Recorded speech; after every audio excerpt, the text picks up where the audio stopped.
Yeah, I think it kind of goes back to social media, what it gives, and like I said about Wend, it's about authenticity and trust, and look at some of the research and some of the studies that our Nielsen parent company has done on social media and where people buy, because a lot of what Nielsen corporate does is measuring consumer behavior, consumer purchasing patterns, and the number one area, a place that people go to and trust for recommendations, again, primarily for buying and purchasing products and gear, is their peers. And by me being friends with, let's say, James Mills and Doug Schnitzbons on Facebook, and seeing that they're actually out there and they're hiking and they're using stuff and they're passionate, that level of trust in what they will ultimately write about, a particular backpack or canteen or bike, is that extra level of trust and that comes from that. So the social media allows you to see a deeper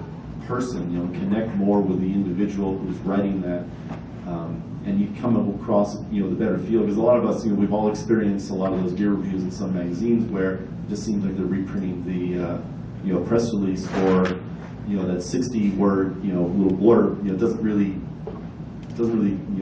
do anything, doesn't add any value really to the equation, and necessarily it's an awareness, and it helps with discovery, but not necessarily in the purchasing decision. So I think social media, and I've met so many new people, made so many new relationships through social media. So, and I think another maybe topic to discuss, I think the new currency for online and digital is awareness and attention. And so a lot of companies, you've seen the new business model is gain audience, gain attention, gain awareness, and we'll figure out how to make money down the road. But that really is, I think, the way of the future is, gain audience attention and awareness of you and your content. There's a couple other quotes here on social media. Here's one. Content was lost in 2009 to the noise of social media. As a society, we've been hiding on Facebook and Twitter to weather the economic storm, hoping our solutions would be delivered from our new social communities. We will now remember the rest of our business and the reason we are here. There's another quote here.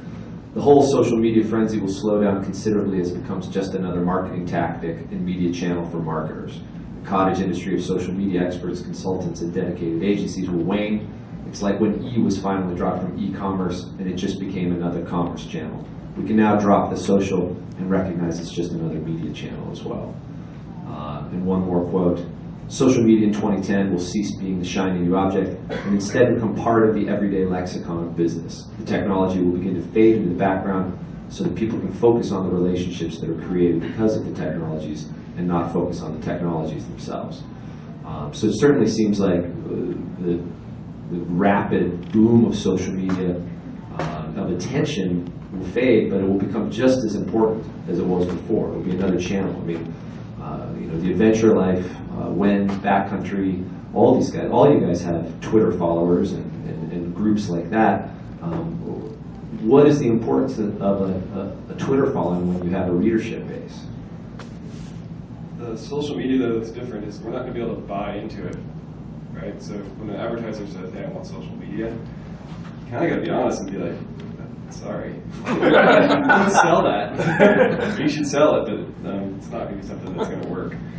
It's like the conversation of people's passions that's happening, in social media, but they're just talking about us. We can maybe influence them to be talked about more, but it's just more important that you're there when they're talking about you and recognizing that they've either had a problem or they're talking positively about you. And that's how we've had the most success in Twitter land. We have followers, we Twitter, but the coolest stuff that happens on Twitter is when people just talk about us. We had this guy from the Green Bay Packers. He's a pretty popular football player for him. And we shipped him a package, and somebody wrote "Go Bears" on his UPS package. And it totally didn't happen in our warehouse. It must have been somewhere on its way over there. He took a picture of that, Twittered it out. He had, like 100,000 Twitter followers. And next thing you know, everything's lighting up about Backcountry and hates the Packers. And it was pretty cool because we were able to salvage it and turn it into a pretty big win. And he's a loyal Backcountry customer now. But it was just interesting to see that's how social media happens, right? So if you're not there paying attention, you'll just get bashed. And you won't have that opportunity to interact with those 80,000 Packers fans. Yeah, I just want to make a point about what media is, and I think let's say magazines, for lack of a better word, magazines are lumped in with all of these other media forms, and I don't know, I have a journalism degree, and I'm happy I have a journalism degree. I have training in journalism, and there's a sense that I do think that by this flattening of the technology and sort of taking out that role of the gatekeeper of Larry Burke and Jan and the National Geographic Society, we can all get our messages out there, but that doesn't mean that all the messages are equal. I mean, we all have a voice. But the fact is that, you know, John has spent 60 years, you know, working learning about that. 80. Good. Just for men. You know, he's an expert, you know. In theory, we're experts about this stuff, and in theory, we are talented writers and photographers and communicators, and that's going to rise above. And there should be a distinction between what we do as professional communicators and social media. I think that that's getting lost in there. And yeah, I do think the message is actually very, very critical, but at the same time, there's a credibility and a gravitas that comes to that training, and that's not there with the social media. And I think that it's magazine writers and editors, photographers, I think have gotten lazy. I think print media has gotten lazy because you produce your story, you produce your content, and you put it out there. And if you get 5 letters to the editor, that's a lot. And so there's no real accountability. And so it's both really incredibly thrilling. Well, my definition of thrilling is exciting combined with no shit. But it's the transparency that you have, especially now, I mean, as a website where I'm putting stuff up and I'm twittering about things and I'm getting that immediate feedback. And if I make a mistake, I hear about it instantly. It's really scary, but it's also amazing because I know that I have the tools as a researcher to do my fact checking, my due diligence to get it right. But it takes out that laziness. You can't rely on that anymore, where you put the story out in print and maybe you hear something 60 days down the road. So anyway, coming back to full circle, I mean, I do think that there is a distinction, and I think that we need to be cognizant of that distinction as professional media outlets and play to our strengths and not just get down into the trenches. We're just one other media outlet. Yeah, there's a lot of voices, but we have to look at what is that role and what are we trained to do.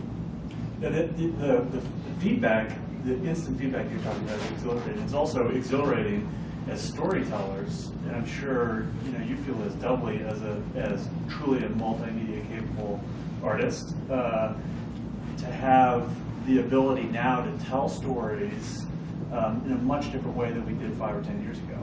And partly that's because of social media, that's partly because of digital tools, partly that's because of bandwidth, partly that's because of HD, GPS-enabled video cameras. And our view of the future is one of not, obviously concerns about what the business is going to do, but as storytellers, absolute exhilaration about how we can satisfy, our readers, such as they are, their experience of the story. Because now it doesn't have to be just print. No, it's unbelievably empowering. The kind of stories that you post that have story, but also slideshow, video, blog component, whatever is best for that story to deliver to the reader, it's there. It's this is an entirely new world of storytelling.